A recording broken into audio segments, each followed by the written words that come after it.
همه چیز از یک شب بارونی شروع شد.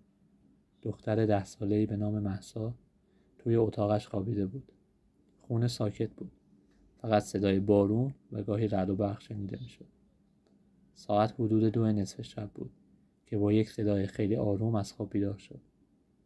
یک صدای پچ پچ، مثل صدای کسی که خیلی نزدیک داره با خودش حرف میزنه. مهسا اول فکر کرد که خواب دیده، ولی وقتی که خوب گوش داد دقیقاً صدا از زیر تختش می اومد. با وحشت ملافه رو زد کنار. یه جیغ بلندی کشید. چند ثانیه بعد مادرش با عجله وارد اتاق شد. گفت چی شده عزیزم؟ چرا جیغ زدی؟ مهسا گفت مامان، یکی زیر تختم حرف میزنه. مادر با خنده گفت دیشبم همینو گفتی. چیزی نیست، بگیر بخواب. اما این بار مهسا مطمئن بود اون صدا واقعا وجود داشت. فردای اون شب پدر خانواده تصمیم گرفت دوربین مخفی بذاره.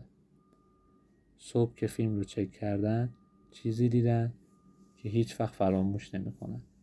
زنی با موهای ژولیده هر شب از زیر تخت بیرون می اومد، به مهسا خیره میشد و دوباره میرفت سر جاش. پدر گفت ما باید همین امروز از این خونه بریم. اما وقتی خواستن از خونه فرار کنن، مهسا گفت دیر شده. اون الان دیگه فقط شبا نمیاد.